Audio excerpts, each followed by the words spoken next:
दरम्यान ही अपडेट आपल्याकडे आहे। नाशिक मधली अधिकारी या ठिकाणी पोहोचलेले आहेत, ते बाहेर येताना दिसून येत आहेत। तर खरातच्या बंगल्यामध्ये शिरण्याचा प्रयत्न केलेला होता, अधिकाऱ्यांनी चौकशी करायची होती असंही सांगितलं होतं, पण तिकडे प्रवेश दिला जात नाही अशी काहीशी स्थिती आपल्याला पाहायला मिळाली, कारण गेट ओपन होत नव्हतं आणि त्याच्यामुळे दुसरा जो बाजूचा बंगला आहे तिथून शिरण्याचा प्रयत्न या अधिकाऱ्यांनी केल्याचंही पाहायला मिळालं होतं।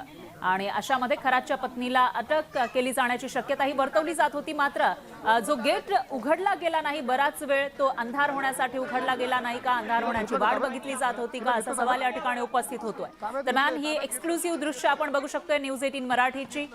नाशिक मधली या ठिकाणी अधिकारी बाहेर येताना दिसत आहेत, त्यांची काही प्रतिक्रिया येण्याची शक्यता आहे। आणि पुन्हा एकदा जाऊयात आपले प्रतिनिधी लक्ष्मण घाटोळे यांच्याकडे। लक्ष्मण, अधिकारी आता बाहेर येत आहेत, नेमकं काय घडलं होतं थोड्याच वेळापूर्वी या ठिकाणी, आता पुढे काय होऊ शकतं? आपण बघतोय अशोक खरात याच्या मुलाला एसआयटीने आता ताब्यात घेतलेलं आहे आणि त्याला घेऊन हे एसआयटीचे अधिकारी जे आहे ते आता पुढे रवाना होता। ही थेट दृश्य बघतोय, अशोक खरात याचा मुलगा जो आहे त्याला आता एसआयटीच्या अधिकाऱ्यांनी ताब्यात घेतलेलं आहे। आपण बघतोय ही थेट दृश्य नाशिकमधून। हा अशोक खरात याचा मुलगा आहे ज्याला पोलिसांनी ताब्यात घेतलेला आहे आणि हे एसआयटीचा अधिकारी या ठिकाणी आलेला आहे। मॅडम, त्या कल्पना खरात भेटला नाही का मॅडम घरात? मॅडम घरामध्ये कल्पना खरात नव्हत्या का? आपण बघतोय एसआयटीच्या अधिकाऱ्यांशी आपण बोलण्याचा प्रयत्न करतोय, मात्र त्या माध्यमांशी बोलत नाहीये। मात्र अशोक खरात याच्या मुलाला पोलिसांनी आता या ठिकाणी ताब्यात घेतलेलं आहे। त्याची ही थेट दृश्य बघतोय नाशिकमधून। नाशिकचं कर्मयोगी नगरचं त्याचं जे घर आहे त्याच्या राहत्या घरामध्ये हे अधिकारी पोहोचले। अतिशय सिने स्टाईल पद्धतीनं या अधिकाऱ्यांनी आतमध्ये घरात प्रवेश केला। खरं तर आतमध्ये या अधिकाऱ्यांना प्रवेश दिला गेला नाही, मात्र यातले काही अधिकारी भिंतीवरून उड्या मारून आत घरात गेले आणि त्यानंतर या अशोक खरात याच्या मुलाला पोलिसांनी आता ताब्यात घेतलेलं आहे। त्याची ही थेट दृश्य बघतोय आपण बघतोय। मॅडम, त्याची पत्नी नव्हती का घरात? आपण बघतोय अशोक खरात याच्या मुलाला अशा पद्धतीने ताब्यात घेण्यात आलेलं आहे। नाशिकच्या कर्मयोगी नगर परिसरातलं त्याचं घर आहे, तिथून त्याला चौकशीसाठी ताब्यात घेतोय असं सांगताय। सर, मध्ये कोणी कल्पना खरात नव्हत्या का मध्ये? सर, नव्हत्या का? त्यांचा काही शोध घेतोय का? दादा दार लावून दादा त्यांचा काही शोध घेतोय नाही मॅम। आपण बघतोय आपण ही थेट दृश्य बघतोय। कल्पना खरात यांना या ठिकाणी ताब्यात घेतलेलं आहे आणि त्याची ही दृश्य आहे नाशिक मधली। आपण ही थेट दृश्य बघतोय। अशोक खरात आणि कल्पना खरात यांचा हा मुलगा आहे ज्याला आता पोलिसांनी ताब्यात घेतलेलं आहे। एका खासगी वाहनातनं हे पोलिसांचं पथक जे आहे ते या ठिकाणी दाखल झालेलं होतं आणि आता अशोक खरात याच्या मुलाला घेऊन आता ही टीम जी आहे ती या ठिकाणून रवाना होताना आपल्याला पाहायला मिळते। तब्बल अर्धा ते पाऊण तास या ठिकाणी सर्च ऑपरेशन जे आहे ते त्यांनी त्या ठिकाणी राबवलं आणि हे सर्च ऑपरेशन राबवल्यानंतर आता त्यांना या ठिकाणून जे आहे ते जे आहे घेऊन नेलं जात आहे। ही थेट दृश्य बघतोय आपण नाशिकच्या कर्मयोगी नगर परिसरामधून या अधिकाऱ्यांनी त्याला ताब्यात घेतलेलं आहे। त्याची ही थेट दृश्य बघतोय या मुलाला ताब्यात घेण्यात आलेलं आहे आणि हे एसआयटीचे अधिकारी जे आहे ते या ठिकाणी त्या मुलाला ताब्यात घेऊन या ठिकाणून निघालेले आहे।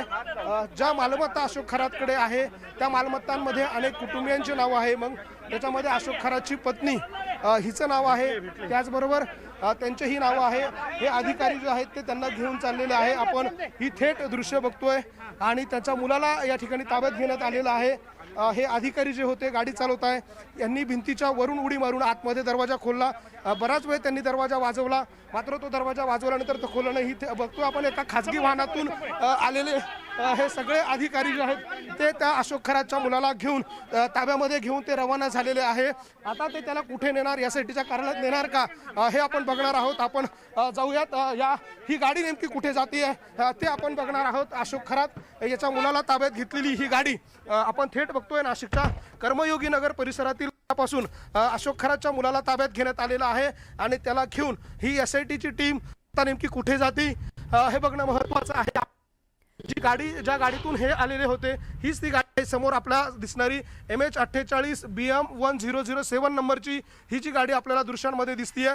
याच गाडीमध्ये अशोक खरातच्या मुलाला ताब्यात घेण्यात आलेलं आहे आणि त्याला ताब्यात घेऊन हे अधिकारी जे आहेत ते आता रवाना होत आहे। हे अधिकारी या मुलाला कुठे घेऊन जाता हे आता आपण बघणार आहोत। त्यांची ही जी गाडी आपल्याला दिसते त्या गाडीला आपण आता फॉलो करून नेमकं बघतोय की याला नेमकं कोण कुठे नेलं जात आहे, कारण या प्रकरणात शिर्डीमध्ये गुन्हा जो आहे तो दाखल करण्यात आलेला आहे आणि दुसरा जे आहे तो SIT मध्ये देखील त्या प्रकरणातला गुन्हा आहे।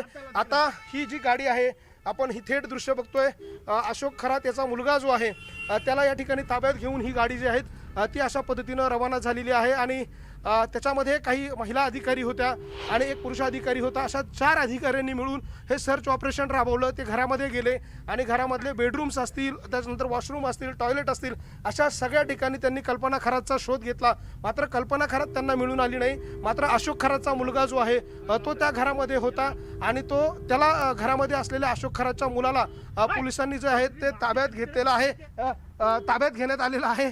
ते आपण ही थेट दृश्य बघतोय नाशिकमधून अशोक खरातच्या मुलाला ताब्यात घेऊन हे पथक जे आहे ते आता या ठिकाणून रवाना झालेलं आहे।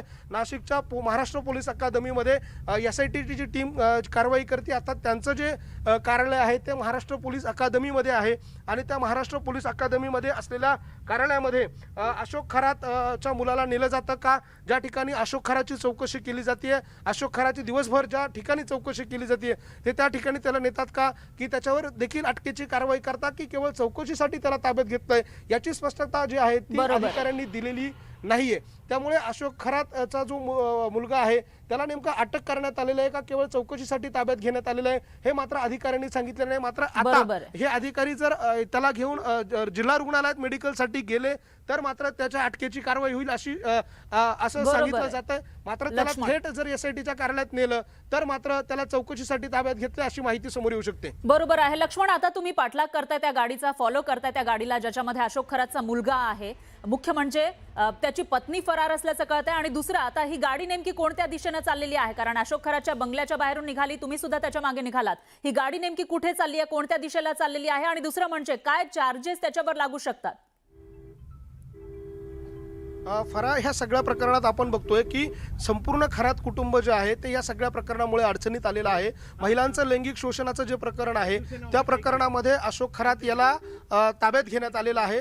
मात्र काही प्रकरणं म्हणजे याच्यामध्ये जर आपण बघितलं तर काही प्रकरणांमध्ये त्याची मोठ्या प्रमाणात कुटुंबाची भागीदारी आहे। म्हणजे जी मालमत्ता त्याने जप्त केली त्या मालमत्ता जी जप्त केली त्या जप्त केलेल्या मालमत्तेमध्ये हे सगळे पार्टनर आहे। मग काही ठिकाणी त्याचा मुलगा पार्टनर आहे, काही ठिकाणी त्याची मुलगी पार्टनर आहे, तर काही ठिकाणी त्याची पत्नी देखील पार्टनर आहे।